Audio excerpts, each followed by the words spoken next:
Chapter 3 Trigonometry Plan Exercise 3.1 3 number question to আলোচনা কৰিম 3 number question to আছে চকা এটা 1 মিনিটত 360 বাৰ পৰিক্ৰম কৰে 1 সেকেন্ডত ই কিমান ৰেডিয়ান ঘূৰিব কৈছে তো চকাটো কেনেকা বৃত্তৰ আকাৰত থাকে আমাৰ বৃত্তৰ আকাৰ হলে কিমান ডিগ্ৰী হয় 360 আৰু ৰেডিয়ানত আমি লিখিম যেটো 360 তো আমি কি হয় আমাৰ 2 পাই এটা কি লিখিম চকাটো এবাৰ পৰিক্ৰম কৰিবলৈ হোৱা কোণ আমাৰ 2 পাই ৰেডিয়ান লাগে এটা লিখিম আমি চকাটোৱে এবাৰ পৰিক্ৰম কৰিলে হোৱা কোণ কিমান আমাৰ 2 পাই ৰেডিয়ান এতেকে চকাটোৱে 360 বাৰ পৰিক্ৰম কৰিলে কিমান হ'ব চোৱাচোন এবাৰত আমাৰ 2 পাই ৰেডিয়ান হয় তেনে 360 বাৰ আমাৰ কিমান হ'ব 360 into 2 পাই ৰেডিয়ান মনত ৰাখিবা যেনেকৈ এটা আপেলৰ দাম যদি 2 টকা হয় 360 কিমান হয় বুলি ক'লে আমি কি কৰো পূৰণ কৰো ঠিক তেনেদৰে আমাৰ এবাৰ পৰিক্ৰম কৰিবলৈ হোৱা কোণ 2 পাই ৰেডিয়ান হলে 360 বাৰ কিমান হ'ব 360 into 2 পাই ৰেডিয়ান তেনে 1 সেকেন্ডত আমি কিমান ৰেডিয়ান ঘূৰিব আকৌ কৈছে 1 সেকেন্ডত ঘূৰা কোণ আমাৰ কিমান হ'ব তেনেলে 1 সেকেন্ডত ঘূৰা কোণ আমাৰ কিমান হ'ব 360 into 2 পাই বাই 60 আমাৰ কিমান হ'ব 0 6 36 6 গল 6 2 জাৰ আমাৰ 12 পাই ৰেডিয়ান এটো আমাৰ आंसर এনেকৈ আমি সমাধান কৰিব লাগে এটা 4 নম্বৰ প্ৰশ্নটো চোৱা 4 নম্বৰ প্ৰশ্নটো কি কৈছে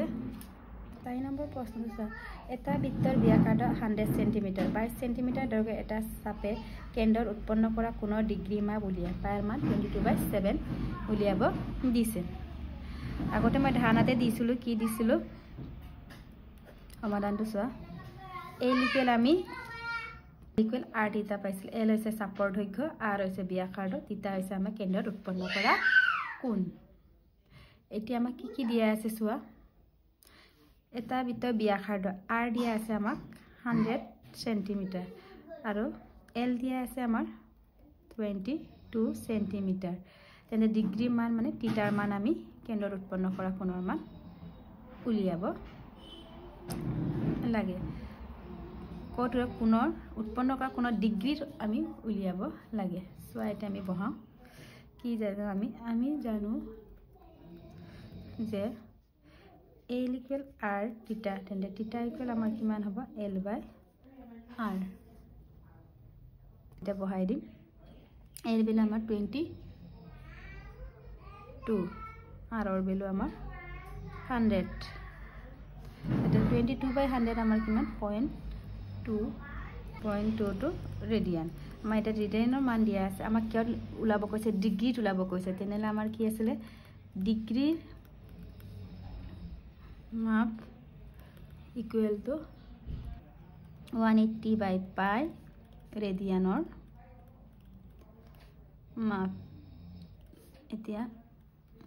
180 পাইৰ বিল আমাক কি লব কৈছিল 22/7 ৰেডিয়ানৰ মাপ কিমান আছে 0.22 বা 22/100 লিখিলে হয় একে কথা 0.22 তেনে 180 7 টু লৈ যাব 22 আকৌ 0.22 22 বাই আমি 100 লিখিছো নিজৰ সুবিধাৰ কাৰণে 0 0 যাতে কেনসেল হয় আৰু 22 কেনসেল আৰু 2.5 ইয়াক কিমান হল আমাৰ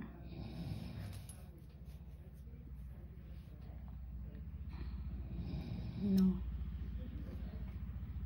কিমান গল 9 7 জাৰ 63/5 আমি আগতে কৈছে ডিগ্ৰী আমাৰ কেতিয়াও ভগ্নাংকত নেথাকে তেতিয়া আমি কি কৰিছিলো 63 5 এ ডিভাইড কৰিলে আমাৰ কিমান যাব 1 5 1 3 2 কিমান গল 10 3 দুবাৰ গল আমাৰ তেনেহ'লে কিমান কেনেকৈ লিখিছিলোঁ 12 ডিগ্ৰী আৰু 3/5 আমি এতিয়া কি কৰিম এইটো আমাৰ মিনিটল নিম মিনিট আমি 3/5 ইনটু আমি কি কৰিছিলোঁ 60 5 এৰে 60 কিমান যায় আমাৰ 12 then 12 into 3 কিমান হ'ল আমাৰ 12 ডিগ্ৰী 3 into 12 36 মিনিট এইটো আমাৰ এনসাৰ এনেকৈ আমি ডিগ্ৰী লৈ ৰূপান্তৰ কৰিব লাগে এইটো নেক্সট প্ৰশ্নটো চোৱা 5 নম্বৰ প্ৰশ্ন এটা বৃত্তৰ ব্যাস 40 সেন্টিমিটাৰ আৰু এডাল জিয়াৰ দৈৰ্ঘ্য 20 জিয়াদাৰ গৌণচাপৰ দৈৰ্ঘ্য উলিয়া এটা আমাৰ বৃত্তটো এইটো ব্যাস আমাৰ যদি 40 হয় তেনে ব্যাসাৰ্ধ আমাৰ কিমান হ'ব 20 ডি ব্যাস 40 তেনে r ইকুৱেল কিমান হয় আমাৰ 20 আৰু জিয়াৰ দৈৰ্ঘ্য এইটো আমাৰ জিয়াৰ এইটো জিয়াৰ দানি আৰু দৈৰ্ঘ্য কিমান 20 এইটো 20 আৰু এইটো আমাৰ ব্যাসাৰ্ধ 20 হ'ল তেতিয়া আমাক কি জিয়াদালৰ গৌণচাপৰ দৈৰ্ঘ্য উলিয়াব কৈছে আমাৰ তেনেহ'লে আমাৰ এইটো চোৱা ইয়াতো আমাৰ এটা ত্ৰিভুজ উৎপন্ন হৈছে আৰু বাহুবোৰ কি গোটেইখিনি 20 মানে এইটো এটা সমবাহু ত্ৰিভুজ আৰু সমবাহু ত্ৰিভুজৰ কোণ কিমান থাকে আমাৰ 60 এইকেইটা আমাৰ 60 ডিগ্ৰী কোণ উৎপন্ন হৈছে তেনেহ'লে চোৱা সলিউশন চোৱাচোন এতিয়া জিয়াৰ দৈৰ্ঘ্য মানে আমাক 20 দিয়া আছে তেনে ব্যাসাৰ্ধ আমাৰ কিমান পালো আমি d ইকুৱেল 40 হলে r ইকুৱেল 20 হ'ল ব্যাসাৰ্ধ আৰু থিটাটো আমাৰ কিমান ডিগ্ৰী হ'ল 60 আমি l টো উলিয়াব লাগে আমি কি জানো এতিকে আমি জানো যে l ইকুৱেল টু r থিটা r ৰ ভ্যালু 20 থিটাৰ ভ্যালু 60 আৰু আমি কিয়ন ৰেডিয়ানত উলিয়াব লাগে এইটো পিছত উলিয়াম আমি 20 and 60 কিমান হ'ল 1200 এতিয়া আমি ৰেডিয়ানলৈ এইটো হলো আবা আমাৰ এনসাৰটো কিন্তু আমি এটা ৰেডিয়ানত যদি উলাম কি হয় আমাৰ ৰেডিয়ানৰ মাপ এটা আমাৰ ডিগ্ৰীত আছে ৰেডিয়ানৰ মাপটো আমি কি কৰিম π/180 ইনটু ডিগ্ৰী মাপ আছিল এটা আমাৰ π/180 ডিগ্ৰী মাৰ আমাৰ কি 1200 এটা 00 কেনসেল গল এতিয়া আমি কি হেৰা যাম 6 ৰে আমাৰ 20 আকৌ 6 ৰে 3 কিমান পালো 20π/3 সেন্টিমিটাৰ এটো আমাৰ এনসাৰ এনেকে আমি ডিগ্ৰী পা ৰেডিয়ান বা ৰেডিয়ানৰ পা ডিগ্ৰী উলিয়াব লাগে এটা নেক্সট প্ৰশ্নটো চোৱা নেক্সট প্ৰশ্নটো চোৱা দুটা বৃত্তৰ একে দৈৰ্ঘ্যৰ দুটা চাপে কেন্দ্ৰত 60 ডিগ্ৰী আৰু 75 ডিগ্ৰী কোণ উৎপন্ন কৰে বৃত্ত দুটাৰ ব্যাস আৰু দুটাৰ অনুপাত উলিয়া মানে দুটা আমাৰ বৃত্ত দিয়া আছে একে দৈৰ্ঘ্যৰ আৰু কেন্দ্ৰত 60 ডিগ্ৰী 75 ডিগ্ৰী কোণ উৎপন্ন কৰে বৃত্ত দুটাৰ ব্যাসাৰ্ধ বৃত্ত দুডাল হলে ব্যাসাৰ্ধ আমাৰ দুটা হ'ব তেনেহলে আৰু আমাৰ একে দৈৰ্ঘ্যৰ মানে দৈৰ্ঘ্যটো আমাৰ l আছিলে সোৱা কেনেকৈ কৰিম আমি একে দৈৰ্ঘ্যৰ মানে l টো একে আছে আৰু থিটা 1 আমাৰ কিমান দিয়া আছে দুটা বৃত্তৰ কাৰণে প্ৰথমতে থিটা 1 লৈছো 60 আৰু থিটা 2 75 আৰু ব্যাসাৰ্ধ দুডাল আমি কি r আৰু r2 লৈছো তেতিয়া ইহঁতৰ অনুপাতটো আমাক উলিয়াব লাগে মানে r1:r2 কিমান হয় আৰু দৈৰ্ঘ্যটো আমাৰ একে l দৈৰ্ঘ্য আমাৰ l এটা আমি কি জানিছিলো আমি জানো যে l ইকুৱেল আমাৰ r1 থিটা 1 হয় না প্ৰথমটো আমি উলাইলাম r1 কিমান r1 আমাক দিয়া আছে l টো আমাৰ একে বুলি কৈছে আৰু থিটা 1 আমাৰ 60 আমাৰ l ইকুৱেল টু r1 থিটা 1 ৰ বিলা আমি 60 বহাই দিলো আৰু আমি ডাইৰেক্ট কি কৰিম এটো আমি ৰেডিয়ানত প্ৰকাশ কৰিম এটা 60 ডিগ্ৰী হলে আমাৰ 60 ডিগ্ৰী ইনটু পাই বাই 180 আছিল আমাৰ তেনেহলে 0 0 গল 6 ট্ৰিক 18 of 3 টাইম কিমান হ'ব r1 পাই বাই 3 হল আকৌ l ইকুৱেল কি আমাৰ r2 থিটা 2 r2 থিটা 2 ৰ ভ্যালু আমাৰ কিমান 75 এতিয়া আমি আকৌ ৰেডিয়ানত ডাইৰেক্ট প্ৰকাশ কৰিম 75 ৰেডিয়ানত প্ৰকাশ কৰিলে কিমান আছিল আমাৰ পাই বাই 180 বেলেগ বেলেগকে ঢোকাতকে ডাইৰেক্ট আমি এনেদৰে ইনটু কৰি দিম কিমান হ'ব আমাৰ এটো পাছেৰে 15 কৰিলে আমি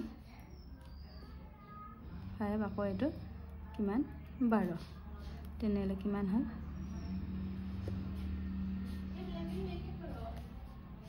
5 পাই r2 বাই 12 হল আমি এটো পালো এটিকে আমি যেহেতু আমি কি জানো চাপৰ দৈৰ্ঘ্য চাপ l দুইটা বৃত্তৰ একে তেনেহলে আমি এই দুটা আমি l l একে হল তেনেহলে আমি কি অনুপাত হিচাপে আমি কি ব্যৱহাৰ কৰিম l ৰ মান r1 পাই বাই 3 আকৌ এটা l কিমান পাই r2 বাই 12 যেতে l ৰ মান ইয়াটো আমি বহাই দিব পাৰো একে কথা এতিয়া সব পাই পাই আমাৰ দুইটা সাইডে ক্যান্সেল গল এতিয়া কিমান হল r1 r2 টো এফালে আনিলো ডিভাইড হল আকৌ 3 টো এফালে ইনটু কৰি দিলো 5 into 3 by 12 3 रे 12 पर किमान टाइम जाए हमार 4 टाइम तेनेले किमान पालो अनुपात r1 is to r2 equal to 5 is to 4 एने दरे आमी उलियाब पारो এতিয়া নেক্সট প্ৰশ্নটো চ নম্বৰ কোৱেশ্চনটো চ এটা দুলকৰ দৈৰ্ঘ্য 75 সেমি দুলকৰ আগটোৱে 10 সেমি 2 নম্বৰ 15 সেমি 3 নম্বৰ 21 সেমি দৈৰ্ঘ্যৰ চাপ উৎপন্ন কৰে প্ৰত্যেকতে দুলকটো দুলনে কৰা ক্ষেত্ৰ কোণ মা ৰেডিয়ানত আমাক প্ৰকাশ কৰিব কৈছে আৰু দুলকৰ দৈৰ্ঘ্য আমাক কি দিয়া আছে 75 আৰু কি আৰ আমাৰ 75 দিয়া আছে এক নম্বৰটো কইলো আমি প্ৰথমে দিয়া আছে আমাক দুলকৰ দৈৰ্ঘ্য r equal 75 সেন্টিমিটাৰ আৰু l আমাৰ কিমান দিয়া আছে 10 আমাক থিটা মান উলিয়াব লাগে এটাকে আমি কি জানিছিলো থিটা ইকুৱেল l বাই r তেনেহলে l 10 হল r ৰ ভ্যালু আমাৰ 75 বহাই দিল কিমান হ'ব আমাৰ আছেৰে 2 এটা আমি 15 2 বাই 15 ৰেডিয়ান হল আমাৰ এনসাৰ 2 বাই 15 এটা আকৌ 2 নম্বৰটো আমাক কি দিয়া আছে r equal 75 to আছে r equal 75 to আকৌ l equal আমাৰ দিছে 15 সেন্টিমিটাৰ আমি একে কি আসলে থিটা equal to l by r l ৰ ভ্যালু আমাৰ 15 আকৌ 75 আৰু 15 5 1 by 5 ৰেডিয়ান এটো আমাৰ आंसर আকৌ আমাৰ 3 নম্বৰটো কি দিয়া আছে r equal to 75 সেন্টিমিটাৰ দিয়া আছে আৰু l equal কি 21 সেন্টিমিটাৰ একে ধৰণে কৰিম থিটা equal l by r ইয়াত আমি l ৰ মান বহাম কিমান 21 আৰু r ৰ মান 75 এটা 3 ৰে যায় 3 7 গুণ আৰু 3 25 কিমান পালো আমি 7 by 25 ৰেডিয়ান কাৰণ আমাৰ এই থিটাৰ মানটো আমাৰ অলৰেডি ৰেডিয়ানত থাকে ডিগ্ৰী লৈ নিলেহে আমি আগৰ ফৰ্মুলা ইউজ কৰি কৰিব লাগে এটো আমাৰ आंसर ভালকে চাই লোৱা